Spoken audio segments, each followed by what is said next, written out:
Oi, gente, tudo bom? Até agora a gente estava discutindo os mecanismos de divisão celular para poder entender como que os cromossomos eles se duplicam, se organizam na hora de dividir. Essa organização na hora da meiose e também o crossing over vão determinar como serão os gametas que vão ser formados. Mas agora a gente vai entrar na genética propriamente dita. E como que surgiu a genética? O que a gente pode chamar assim pai da genética foi um monge austríaco chamado Gregor Mendel. O Mendel fez muitos cruzamentos em ervilhas no monastério que ele vivia. Um dos cruzamentos que ele fez foi cruzar ervilhas com flor roxa com ervilhas com cor branca. Ele então pegava o pólen e transferia para a parte feminina de outras plantas. E ele repetiu isso muitas vezes e começou a observar alguns padrões.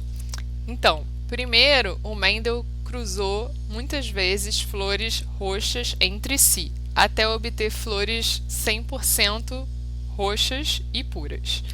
E fez o mesmo com flores brancas. E aí ele cruzou essas plantas com flores roxas puras com plantas com flores brancas puras. E 100% da geração seguinte tinha flores roxas. E aí ele resolveu cruzar essa geração, plantas dessa geração, uma com a outra. E aí ele percebeu que a característica branca retornava. E além disso, ele percebeu que tinha sempre uma proporção, que era de 3:1.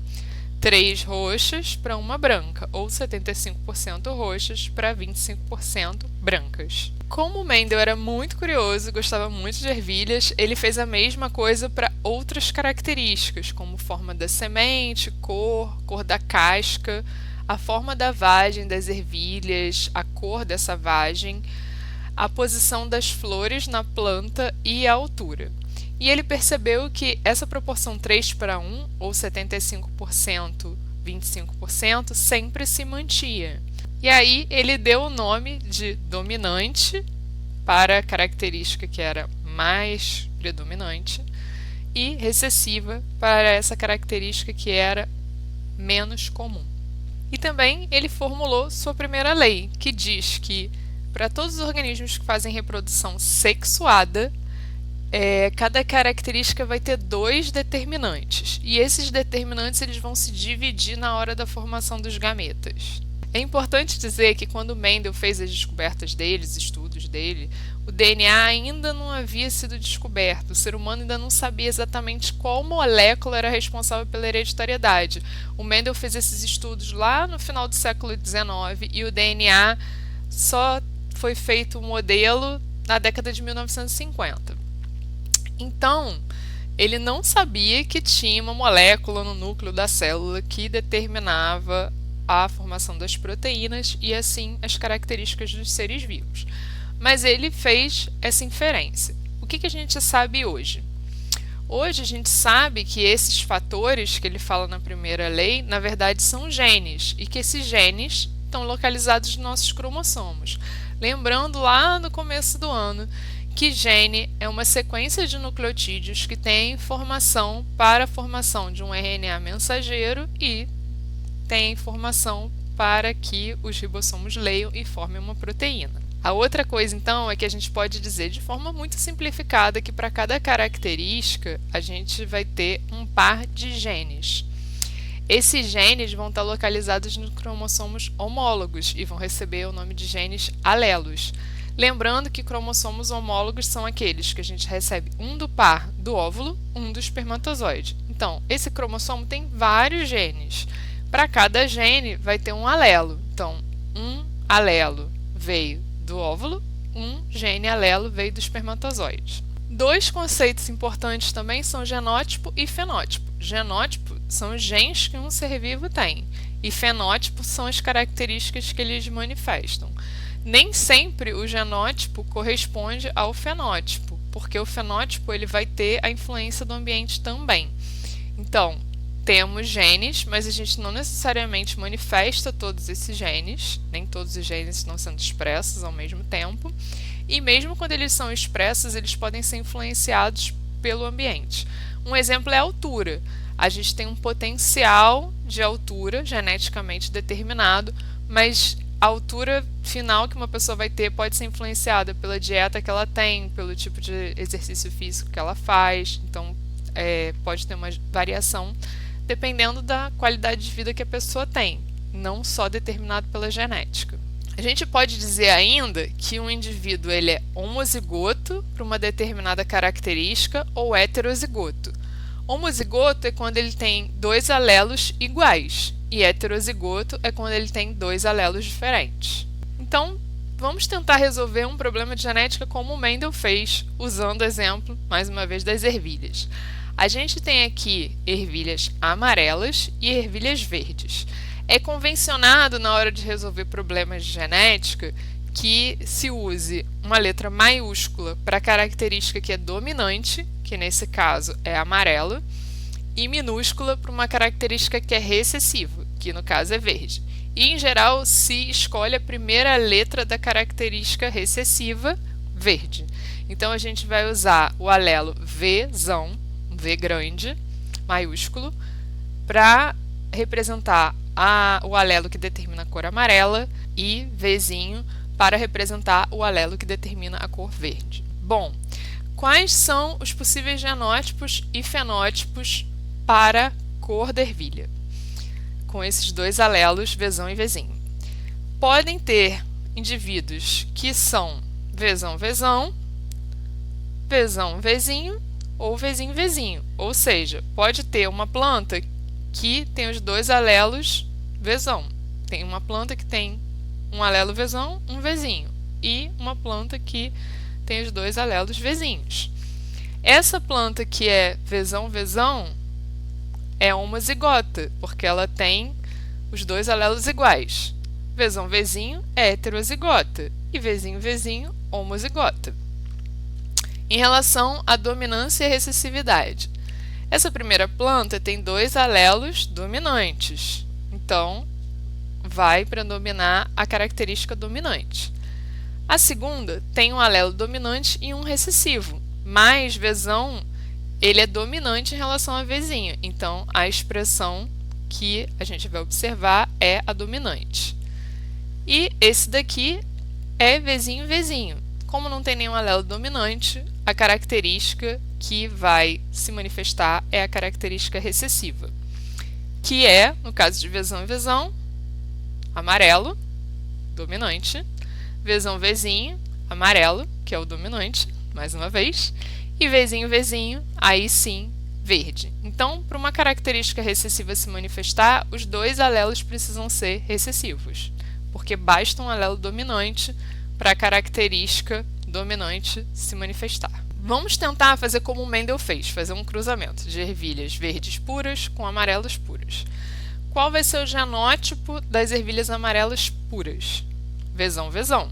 Essa ervilha amarela pura vai formar, então, gametas na meiose que tenham o alelo Vzão ou que tenham o alelo Vzão, porque é o único tipo de alelo que essa ervilha tem. No caso das verdes, o genótipo vai ser Vzinho, Vzinho, e da mesma forma os gametas formados vão ser Vzinho ou Vzinho. Vamos fazer então os cruzamentos e ver quais os fenótipos que serão determinados pelos genótipos formados. No primeiro cruzamento, a gente vai ter Vzão com Vzinho e o fenótipo formado vai ser amarelo, que é o dominante. Sempre que tem um alelo dominante, fenótipo dominante. E nos outros cruzamentos, a gente vai ter a mesma coisa, né? Porque sempre a planta fecundada vai receber um alelo Vzão com um alelo Vzinho, porque essas plantas são homozigotas, então elas só formam esse tipo de gameta. Com a proporção genotípica, 100% das plantas formadas vão ser Vzão, Vzinho, heterozigotas. E a proporção fenotípica, em termos de características, 100% serão amarelas. E se a gente fizer como Darwin fez e pegar essa geração seguinte e cruzar plantas entre elas? Então, a gente teria Vzão, Vzinho com Vzão, Vzinho, os heterozigotos. Quais gametas essa planta aqui pode formar? Vzão ou Vzinho. Quais essa daqui pode formar? Mesma coisa, Vzão ou Vzinho. E aí, qual é o resultado desse cruzamento aqui? Aqui a gente tem um gameta Vzão, Vzão, Vzão, Vzão. Qual é o fenótipo? Sempre que tem um alelo dominante, é o fenótipo dominante, que é amarelo. Próximo cruzamento, Vzão com Vzinho, Vzão, Vzinho. E o fenótipo, amarelo. Mais um cruzamento, Vzão com Vzinho, Vzão, Vzinho, fenótipo, amarelo. Mas aqui, opa, Vzinho, Vzinho, quando a característica recessiva está em homozigose, ou seja, os dois alelos são recessivos, aí o fenótipo é o recessivo, que é o verde. Qual é a proporção genotípica nesse caso? Nesse caso, a gente vai ter um indivíduo Vzão, Vzão, esse daqui, dois Vzão, Vzinho, heterozigotos, esses dois aqui, e um Vzinho, Vzinho. Qual é a proporção fenotípica? A proporção de Mendel de 3:1, 3 amarelas para 1 verde, ou 75% amarela e 25% verde. Uma forma que o ser humano criou para representar esses cruzamentos e ficar mais fácil analisar linhagens genéticas é o heredograma. O heredograma, então, é uma representação gráfica dessas linhagens. E aí tem algumas convenções que são importantes saber para resolver as questões da UERJ e do Enem. A primeira delas é que o indivíduo do sexo masculino é representado por um quadrado, do sexo feminino por um círculo, indivíduos sem sexo definido pelo problema é representado com um losango, indivíduos que são afetados, ou seja, que manifestam a característica que está sendo estudada, tem o quadrado ou o círculo totalmente preenchidos por uma cor.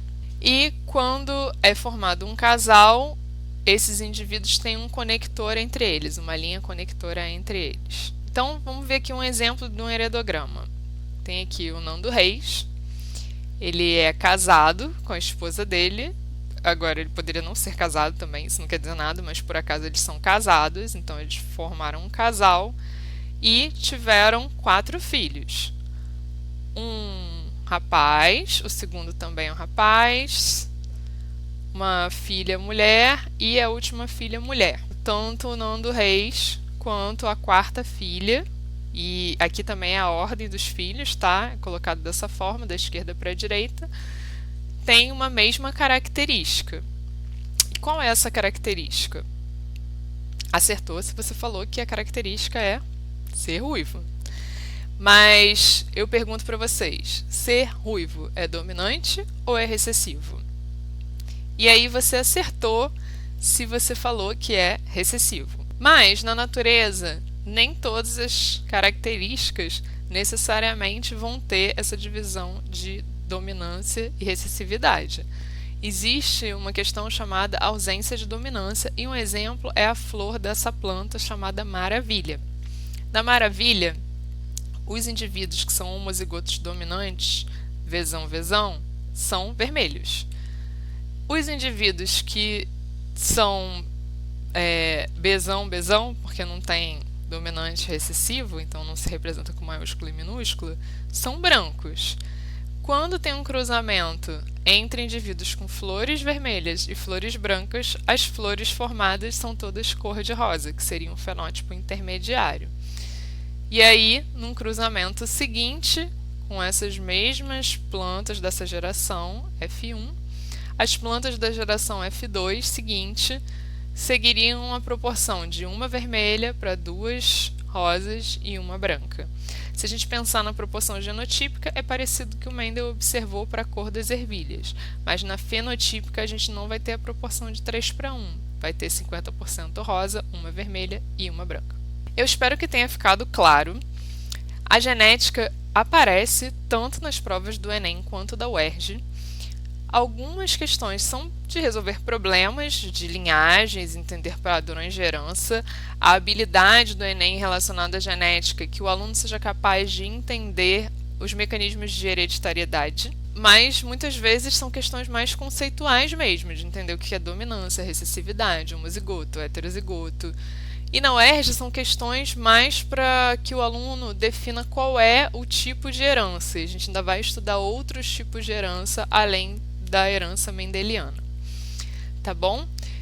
Para entender como isso é cobrado e como resolver questões, é muito importante fazer exercícios.